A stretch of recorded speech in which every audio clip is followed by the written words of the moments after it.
Alright, this been laying heavy on my head. I've been trying to get away from it, but I'm gonna go ahead on and do it because it's on my head, and until I get it off, it's just not gonna leave me alone. No shade, but just the truth.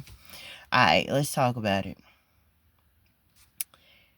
When you don't understand the art of you lying to yourself, when you don't understand the art of you lying to yourself. If you come to me for life or business coaching, love coaching, I don't care what kind of coaching you coming for. Until you stop lying to yourself, nothing that I say to you is going to be able to come in to your consciousness or your subconscious and have several seats, have a permanent priority seat. What I mean by that is I could give you a homework assignment, or if you're sitting at the table in front of me and I give you a couple questions you need to answer, or if I throw some questions at you and I ask you for an answer, you're going to consistently go all over the place, all around the issue or the problem, or you're going to give me a straight up answer and just know you're right. And we still gonna still be in the same place because I'm gonna be casting pearls in front of you, and instead of you being able to unlock those pearls of wisdom and use them to change your own life, instead it's gonna be as if I'm casting the pearls among the swine. And I don't want that for you. Whether I'm working with you working with somebody else, or just you and God are working on you, you won't be able to truly change anything. You won't really be able to change the renewing of your mind until you stop lying to yourself. And I'm going to tell you what I mean. I'm not talking about lying to yourself like you know you're lying and you know out in the street you're going to say one thing, but when you get behind closed doors you're going to acknowledge to yourself another thing. That's not the deepest lie, and honestly I wouldn't even consider that to be a lie. I mean the kind of lie that you've been saying to yourself so much for I don't know how long that it rolls off your tongue so easy and so effortlessly. But the main reason why it can do that is not only have you trained yourself to be able to give out that lie, but that lie has actually become your truth. So that lie that's become your truth, you truly believe it. And when you believe a lie that somebody else, but especially you yourself, have been giving it to you for quite some time, you cannot change your belief system. You cannot renew your mind. Because first you have to be able to acknowledge the fact that it was a lie. What you said happened, it didn't really happen that way. What you believed happened, it may not have necessarily happened that way. And even if it did, your comprehension, your sharp discernment, and your clarity about it, it's all screwed up so you aren't able to see. I was talking to my auntie last evening, and we was having a heart-to-heart like this. And I was simply saying to her, who these people are you're discussing, the circumstances and situations that you are discussing, they very well could be taking several seats inside these people, but you're not going to see the evidence of that. And you're not going to see the evidence of that. Why? Until number one, they are ready. And then number two, until they can really be able to see. That's the eloquent reason why the good old spiritual song from back in the day says, I once was lost, but now I'm found. I once was blind, but now I see.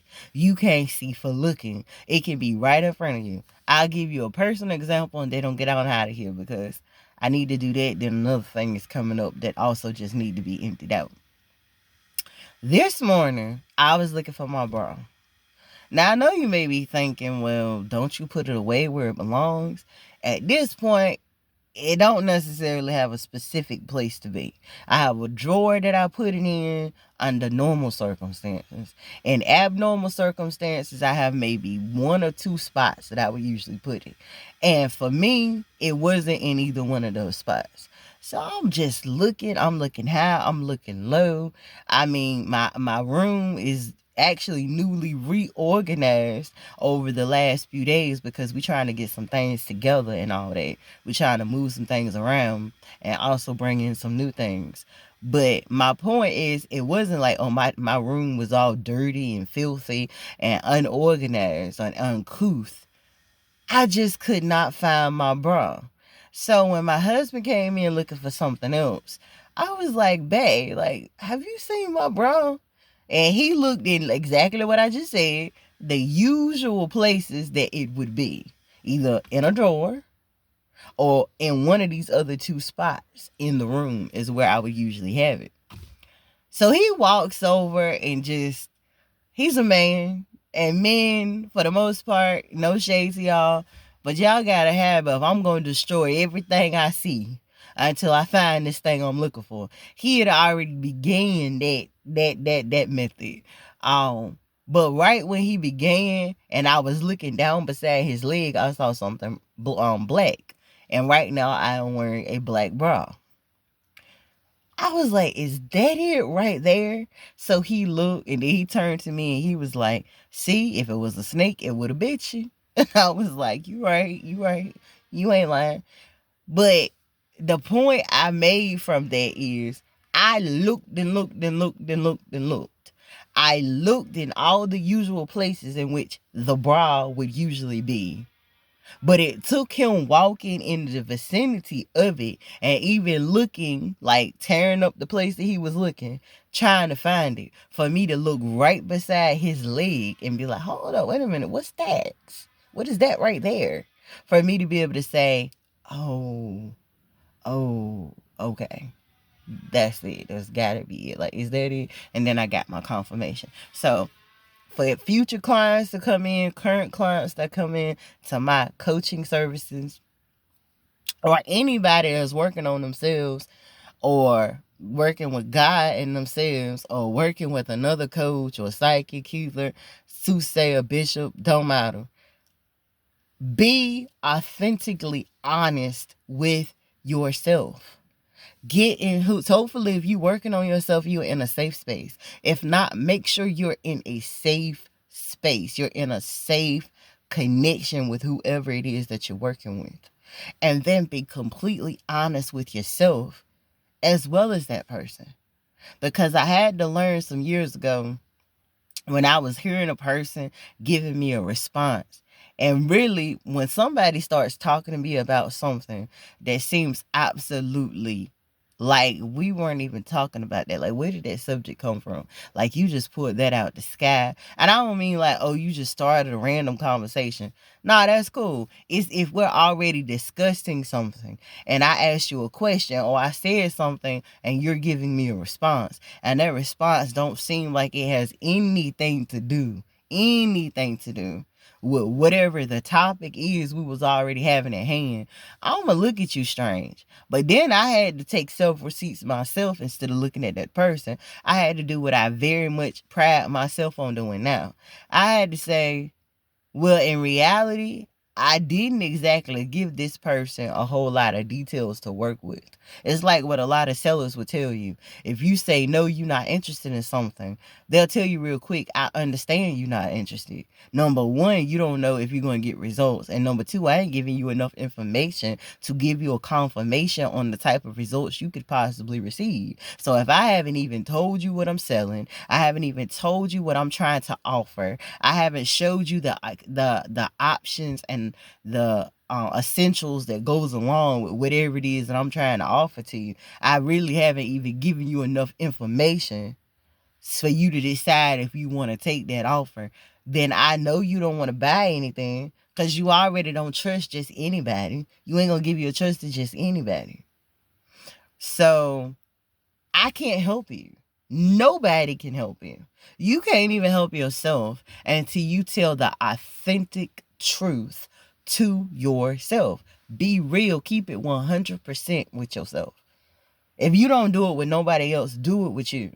Because once you are being truthful with yourself, then you can get somewhere. Once you see what the problem, the real pain area is, then you can begin to help yourself. God can begin to help you. And you will be able to receive help from whatever person, place, thing, circumstance, situation, tool, or resource, and which you can get it from. Be real. Keep it 100% gangster with yourself. One of my favorite sayings from back in the day: tell the truth and let the Lord fight your battles, baby. Tell the truth and let the Lord fight your battles. Literally, the truth, it really don't hurt. It hurts if you receive it, especially if you raw dog. But it's going to make you feel better. And it's going to change your circumstance and situations, because that truth is going to take whatever it is that's covering you and holding you in place. It's going to be removed up off of you so that you can move. And that's what you want to do. You want to move. And what I mean when I say move, I mean it could be a physical move, but you also want to move in your thinking. You want to change and have the renewing of your mind. You want to have a movement in your mind. You want to disrupt the patterns in your mind, because you create from this, you kill from this, you destroy from this, but you are also receiving blessings, breakthroughs, and miracles from this. But you can only get them when you heal this. And that's the T. I'm going to get out and come right back with the next one. I love y'all. Only let this be a template to get you and keep you in alignment for your greatest and highest good. Have a blessed day. Peace.